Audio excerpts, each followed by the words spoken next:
Perkenalkan, nama saya Satria Hafiz, seorang mahasiswa di Universitas Terbuka Program Studi Sistem Informasi UPBJJ Jakarta dengan NIM 0533724438. Pada kesempatan kali ini, saya mengerjakan tugas praktikum untuk membangun sebuah website pemesanan bahan ajar yang digunakan oleh Universitas Terbuka.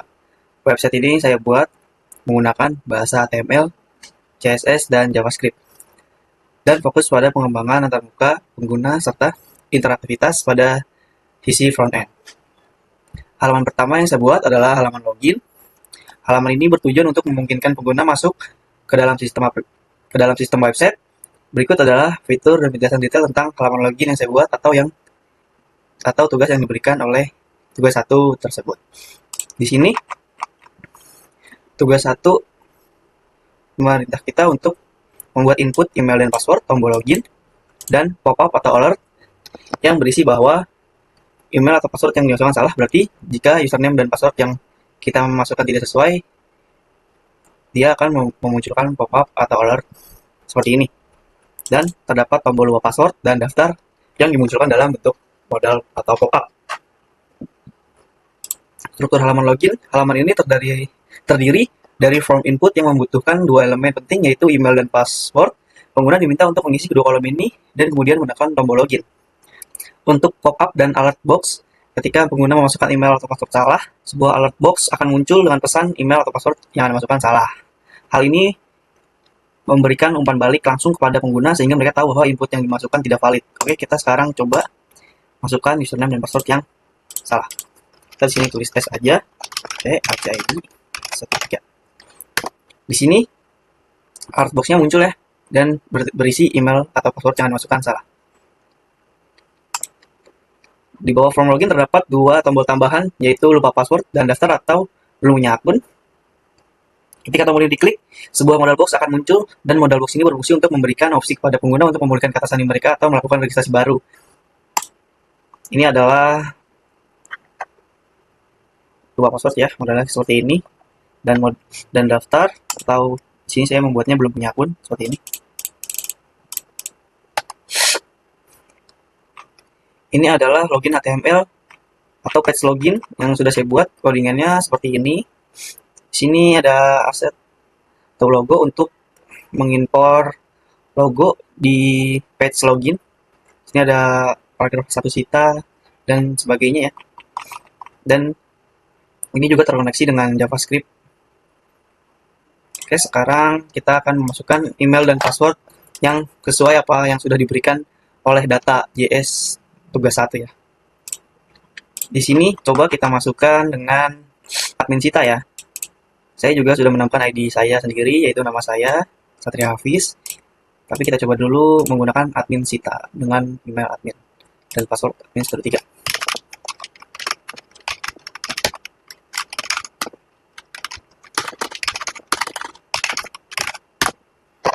Oke, setelah berhasil login, pengguna akan diarahkan ke halaman dashboard yang berfungsi sebagai menu utama aplikasi. Berikut adalah penjelasan tentang fitur-fitur pada halaman ini. Seperti menu-menu navigasi yang ada di halaman dashboard ini, terdapat beberapa navigasi utama yang mencakup informasi bahan ajar, tracking pengiriman, laporan, histori transaksi bahan ajar. Dan saya juga menambahkan button keluar atau logout, yaitu ketika diklik kita akan ke direct ke login page. Coba kita klik ya.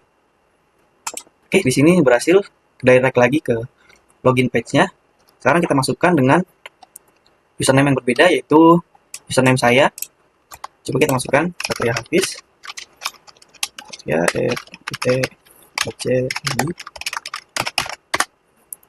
di sini sudah login dengan username yang berbeda. Namanya juga sudah terubah di sini ya. Di bagian atas dashboard saya di sini menampilkan sebuah greeting dinamis yang disesuaikan dengan waktu lokal pengguna. Misalnya, jika pengguna mengakses aplikasi pada pagi hari, pesan yang muncul adalah selamat pagi. Begitu pula dengan siang dan sore hari ini. Hal ini dilakukan dengan menggunakan JavaScript untuk mendapatkan waktu lokal dan menampilkan pesan yang sesuai. Dikarenakan saya membuat video ini pada siang hari, laptop saya menunjukkan jam 14:05. Jadi, greeting yang muncul di dashboard saya itu selamat siang, dan username yang saya gunakan itu nama saya sendiri, Satria Hafiz. Untuk role-nya, UPBJ UT dan lokasi UPBJ Jakarta. Dan di sini juga role-nya sudah sesuai apa yang diberikan dari data.js tugas 1. Oke, sekarang kita coba tes dengan menggunakan username lain, yaitu Doni Setiawan. Sini kita keluar terlebih dahulu. Email Doni,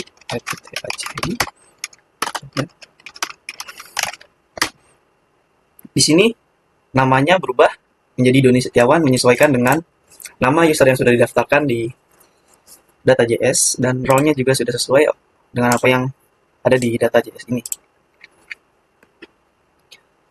Menu navigasi ini juga diatur dengan CSS dan JavaScript yang memungkinkan pengguna untuk menavigasi ke berbagai halaman menggunakan tombol yang responsif. JavaScript juga digunakan untuk menampilkan greeting yang sesuai berdasarkan waktu lokal dengan manipulasi elemen DOM di halaman. Berikut adalah style CSS yang sudah dibuat untuk halaman dashboard, yaitu ini codingannya. Sekarang kita lanjut ke stok HTML, yaitu ada di menu navigasi informasi bahan ajar, yang dimana ketika kita klik, dia akan mendirect ke sebuah stok HTML. Sekarang kita klik. Pada halaman informasi stok bahan ajar, pengguna dapat melihat informasi stok bahan ajar yang tersedia dan menambah data stok baru. Berikut adalah penjelasan tentang fitur-fitur pada halaman ini. Menampilkan daftar stok seperti ini, seperti nomor, kode lokasi, kode barang, nama barang, jenis barang, edisi, dan stok. Dan di sini ada action, kita bisa melihat detailnya. Ketika kita mengklik button detail, muncul foto modul seperti ini dan kode lokasi yang sudah sesuai apa yang diberikan oleh data.js pada tugas 1. Di sini semuanya sudah sesuai. Oke, sekarang pengguna dapat menambahkan baris baru ke dalam tabel stok bahan ajar menggunakan form yang disediakan. Setelah form diisi dengan nama bahan ajar, jumlah stok, pengguna dapat menekan tombol tambah stok. Oke, kita coba menambahkan stok bahan ajar di sini dengan mengklik tambah buku. Untuk di sini kita buat tes aja ya. Tes. Untuk edisinya 2, stoknya misalnya 45. Kita klik button tambah di sini. Dan ini sudah berhasil.